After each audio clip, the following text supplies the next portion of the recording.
नमस्कार, मैं बी कुमार हूँ। आप देख रहे हैं बिहार न्यूज़ 16। आज की महत्वपूर्ण खबरों के साथ आप सभी के बीच फिर से हाजिर हूँ। आइए देश विदेश की जानकारियों और उसकी सुर्खियों पर विशेष फोकस करते हैं।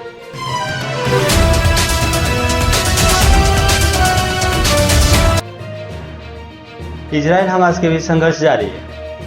इजराइल और हमास के बीच संघर्ष जारी हो गया है। गाजा पट्टी में चल रही हिंसा के बीच नागरिकों को काफी नुकसान उठाना पड़ रहा है। हाल ही के हवाई हमलों में लोग के हालात हुए गंभीर। अंतर्राष्ट्रीय समुदाय शांति और अपील कर रहा है। संयुक्त राष्ट्र संघ ने दोनों पक्षों को बातचीत में और संघर्ष के विराम का अनुरोध किया।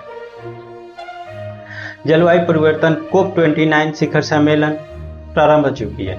COP29 जलवायु शिखर सम्मेलन आज दुबई में शुरू हो गया है। दुनिया भर के नेता में और पर्यावरणविद इसमें शामिल हो रहे हैं, जहां वैश्विक तमाम और ग्रीन हाउस गैसें उत्सर्जन को नियंत्रण करने के लिए महत्वपूर्ण निर्णय लिए जाने की उम्मीद है।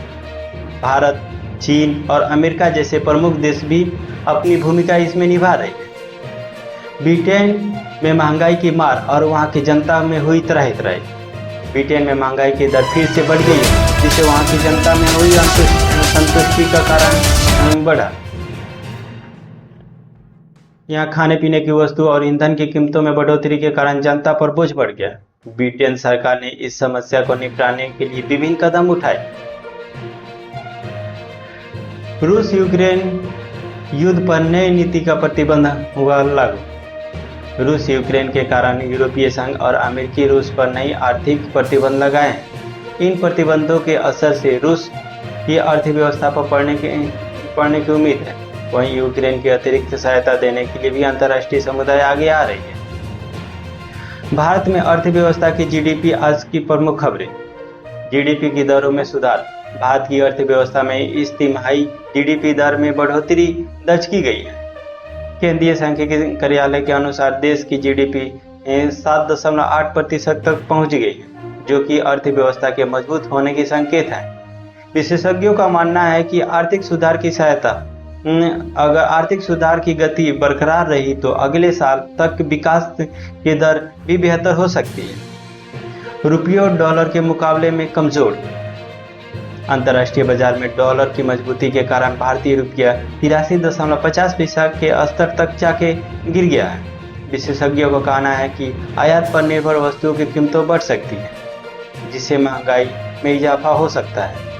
रिजर्व बैंक की स्थिति पर नजर बनाए हैं, स्थिरता बनाए रखने के लिए आवश्यक कदम उठा सकती है। शेयर बाजार में उतार चढ़ाव। आज भारतीय शेयर बाजार में हलचल देखने को मिली। बॉम्बे स्टॉक एक्सचेंज का सेक्शन सुबह कारोबार में 250 अंक की गिरावट के बाद फिर से संभाला। आईटी, बैंकिंग और फार्मा के शेयरों की खास उतार चढ़ाव देखने को मिला। निवेशकों को सतर्क रहने की इसमें सलाह दी गई। पश्चिम चंपारण की महत्वपूर्ण खबरें। रामनगर में सड़क दुर्घटना से हुई बहुत बड़ी बवाल। रामनगर के पास आज एक तेज रफ्तार ट्रक और बाइक के बीच हुई बहुत बड़ी भिड़ंत, जिसमें 2 लोग गंभीर रूप से घायल हो गए। स्थानीय लोगों ने घायल को अस्पताल पहुंचाया, जिसमें पुलिस ने ट्रक चालक के खिलाफ मामला दर्ज कर लिया और दुर्घटना के कारणों की जांच की जा रही है। बिजली कटौती से लोग परेशान। पश्चिम चंपारण के कई क्षेत्रों में बिजली कटौती की समस्या से लोग परेशान हैं। ग्रामीणों इलाकों में दिन में 4 से 5 घंटे बिजली नहीं रहने से दैनिक जीवन पर असर पड़ रही है। बिजली विभाग का कहना है कि तकनीकी कारणों की समस्या उत्पन्न हो रही है, जिसे जल्द ही इसे ठीक किया जाएगा। गंडक परियोजना में रोजगार के नए अवसर। पश्चिम चंपारण में चल रही गंडक परियोजना के अंतर्गत युवाओं को रोजगार देने की घोषणा की गई है। स्थानीय युवाओं को इस परियोजना के रोजगार के अवसर मिलेंगे, जिसमें क्षेत्र की आर्थिक स्थिति की सुधार आने की उम्मीद है। आवेदन प्रक्रिया जल्द ही शुरू होने की संभावना है। पटना में एयर क्वालिटी बिगड़ी। पटना सहित बिहार के कई शहरों में वायु गुणवत्ता खराब हो चुकी है। दीपावली और छठ के दौरान पटाखों के इस्तेमाल और पराली जलाने से हवा में प्रदूषण की स्तर बढ़ गई है। पटना में एयर क्वालिटी खतरनाक स्तर पर पहुंच गया है। सरकार ने लोगों से सावधानी बरतने को कहा और प्रदूषण से निपटने को कहा। शिक्षा विभाग का बड़ा फैसला। बिहार शिक्षा विभाग ने स्कूली बच्चों के लिए 12वीं कक्षा तक डिजिटल शिक्षा प्रणाली लागू करने का निर्णय लिया। सभी स्कूलों में स्मार्ट क्लासेज और डिजिटल उपकरणों का उपयोग बढ़ाने पर जोर दिया जा रहा है। इस योजना के तहत छात्रों ने आर्थिक शिक्षा तक पहुंचने की दिशा में काम किया जाएगा। सीतामढ़ी में एनकाउंटर अपराधी ढेर। सीतामढ़ी में पुलिस ने एक मुठभेड़ में वांछित अपराधी को मार गिराया। पुलिस के अनुसार यह अपराधी कई संगीन मामलों में शामिल था और लंबे समय से फरार चल रहा था। मुठभेड़ के बाद पुलिस ने क्षेत्र में गश्त बढ़ा दी और अपराध पर नियंत्रण बनाए रखने के लिए अतिरिक्त पुलिस बल की तैनाती की गई। बिहार विधानसभा के आगामी सत्र की तैयारी शुरू हो चुकी है। बिहार विधानसभा का आगामी शीतकालीन सत्र अगले महीने शुरू होने वाला है। सत्र में राज्य के विकास, शिक्षा, कृषि और स्वास्थ्य जैसे मुद्दों पर चर्चा होने की संभावना है। विपक्ष ने सरकार की महंगाई, बेरोजगारी और कानून व्यवस्था को मुद्दे पर घेरने के लिए कर ली है।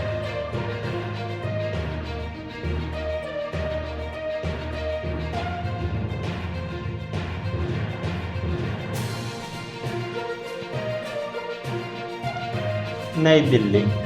देश की कुख्यात गैंगस्टर लॉरेंस बिश्नोई पर कानून की शिकंजा कसा जा रहा है। विभिन्न राज्यों की पुलिस के लिए सिरदर्द बन चुके हैं बिश्नोई पर कई गंभीर आपराधिक मामलों पर आरोप लगे हैं, जिनमें हत्या, अपहरण और रंगदारी जैसी संगीन वारदातें शामिल हैं। सूत्रों के मुताबिक लॉरेंस बिश्नोई पर बढ़ते मामलों के चलते पुलिस उसकी गतिविधियों पर कड़ी नजर बनाए हुए है। इस वक्त कई राज्यों की पुलिस की रिमांड में है। उसे कई अहम जानकारियां मिलने की उम्मीद जताई जा रही है। गौरतलब है कि लॉरेंस बिश्नोई पर न केवल पंजाब, हरियाणा, राजस्थान जैसे राज्यों के बल्कि अन्य राज्य भी केस दर्ज हैं। अधिकारियों का कहना है कि बिश्नोई के गिरोह के अपराध गतिविधियों पर सख्त कार्रवाई की जा रही है ताकि कानून व्यवस्था को अधिक प्रभावित होने से रोका जा सके। अभी हाल ही में बिश्नोई ने कुछ विवादित बयान भी दिए, जिनके बाद सुरक्षा एजेंसियों भी सक्रिय हो गई है। ऐसा माना जा रहा है कि बिश्नोई का नेटवर्क देश के अलग अलग हिस्सों में फैला हुआ है और कई युवाओं को उसके प्रभाव में आकर अपराध को आकर्षित हो रहे हैं। इसी तरह की न्यूज़ पाने के लिए हमारे बिहार न्यूज़ 16 को सब्सक्राइब करें, लाइक करें, शेयर करें और कमेंट्स में जय हिंद जरूर।